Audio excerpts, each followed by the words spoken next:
ఎందుకంటే గెలిపించడం ఒక్కడే కాదు కదా, గెలిచినాక కాపాడుకుంటూ కూడా మన బాధ్యత. మన హక్కులు తెలుసుకోవాలి, మన హక్కుల కోసం కొట్లాడాలి. ఖచ్చితంగా రాజ్యాంగం ఆధారంగా మనకు ఏదైతే రావానో వాటిని బ్రహ్మాండంగా వసూలు చేయాలి, బ్రహ్మాండంగా హక్కులు తీసుకోవాలి. అయితే ఇంకొక మాట కూడా నేను మీకు విజ్ఞప్తి చేస్తున్నా. 10 ఏళ్లలో మనం ఏం చేసినాం, ఇవాళ ఈ 2 ఏళ్లలో ఈ ప్రభుత్వం ఏం చేసింది గ్రామాలకు ఒక్కసారి నాకంటే బాగా మీకే తెలుసు. ఒకసారి యాద్ చేసుకోండి, ప్రజలకు కూడా యాద్ చేపియండి. 10 ఏళ్లలో మన ప్రభుత్వం ఉన్నప్పుడు భారతదేశానికే ఆదర్శంగా పల్లెలను నిలిపిండు కేసీఆర్ గారు. ఇదేదో నేను మనకు మనమే కితాబిచ్చుకుంటలేం, మనకు మనమే సర్టిఫికెట్ ఇచ్చుకుంటలేం. మన రాజన్న సిరిసిల్ల జిల్లా పరిషత్కు కేంద్ర ప్రభుత్వమే ఉత్తమ జిల్లా పరిషత్ అవార్డు కూడా మన జిల్లాకే ఇచ్చిండ్రు. యాద్ చేసుకోండి మీరు ఒక్కసారి. అట్లాగే భారతదేశంలో జనాభా పరంగా చూసుకుంటే మన జనాభా ఎంత? మనం 3% కంటే తక్కువ ఉంటాం. మొత్తం దేశం జనాభా 145 కోట్లయితే మనం 4 కోట్లు, అంటే 3% కంటే తక్కువ.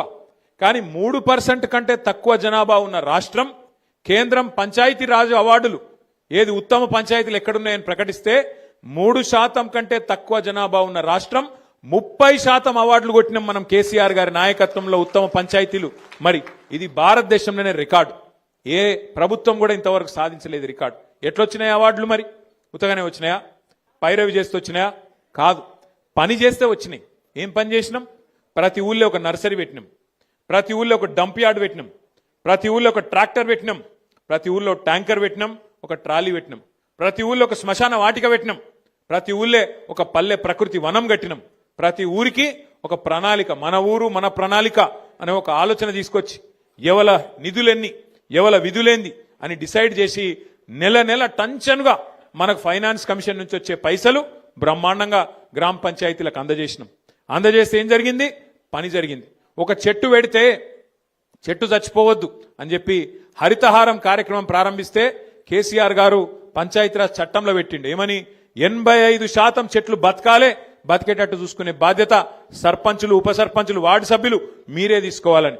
ఇలా కొన్ని ఊర్లు తిరుగుతుంటే నిజంగా కడుపు నిండినంత సంతోషం అవుతుంది. ఆ పెరిగిన చెట్లు, ఏపుగా పెరిగిన చెట్లు అద్భుతంగా నీడనిస్తుంటే, మన పిల్లలకు రక్షణ ఇస్తుంటే గొప్పగా హృదయం ఆనందంతో ఉప్పొంగిపోతుంది. నిన్న నేను సూర్యాపేట జిల్లాకు పోయి ఆడికెళ్ళి మన తుంగతుర్తికి వెళ్ళి సూర్యాపేట పోతుంటే అక్కడ మధ్యలో ఒక ఊర్లో ఆగిన, మనోళ్ళు ఆపితే, అక్కడ అప్పుడే ఎలక్షన్ అయింది, కౌంటింగ్ అవుతుంది, మనోళ్ళు ఆపినరు, ఆగిన నేను ఆగితే ఆ ఊరు పేరు ఏపూరు. ఆ ఏపూరు అనే గ్రామం నిజంగా ఎంత గొప్పగా అనిపించిందంటే నాకు, మంచిగా ఆడ చెక్ డ్యామ్ కట్టిరు. ఆ చెక్ డ్యామ్ పక్కన మొత్తం నీళ్ళు ఆగి ఉన్నాయి. మంచిగా బతుకమ్మ ఘాటు కట్టుకున్నారు, ఆడ మంచి ఇట్లా మెట్లు కట్టుకున్నారు.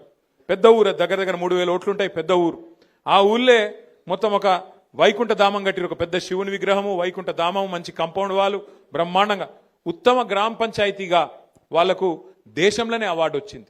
అట్లా ఆ తీరుగా పనిచేయాలి చేస్తే. ఎందుకంటే సర్పంచ్ చేయాలి, మీరు గెలిచిర్రు, సంతోషం, 5 ఏళ్లకు మీరే ఉంటారు, గ్రేటు. కానీ పని చేసి చూపెడితే, పని చేసి ప్రజలకు, ఎందుకంటే ప్రతి ఒక్కరు మీరు మాట ఇచ్చింటారు, ఫలానా పని ఫలానా పని ఫలానా పని నేను చేస్తా అని చెప్పింటారు. కాబట్టి మనం చేయాల్సిందల్లా ఏంటంటే పదవులకు వచ్చుడు ముఖ్యం కాదు, పదవులకు వచ్చినాక ఆ పదవికి వన్నె తెచ్చే విధంగా, ఆ పదవికి గౌరవం పెంచే విధంగా ప్రజల ముందు నడుచుకుంటేనే మనని యాది పెట్టుకుంటారు. ఇగో ఫలానా సర్పంచ్ గారు ఉన్న టైంలో ఇగో ఫలానా పని అయింది, ఇంత గొప్పగా పనిచేసి మా ఊరును బాగా చేసిండ్రు అనే విధంగా ఆలోచించడం జరుగుతుంది. ప్రజలు కూడా యాద్ చేసుకోవడం జరుగుతుంది. ఎందుకంటే పదవులు పోతాయి, ప్రాణాలు కూడా పోతాయి, కానీ మిగిలేది పేరు ఒక్కటి మాత్రమే. మిగిలేది మనిషికి జీవించినంత కాలం మంచిగా పనిచేస్తే మరణించిన తర్వాత కూడా మిగిలేది పేరు ఒక్కటే.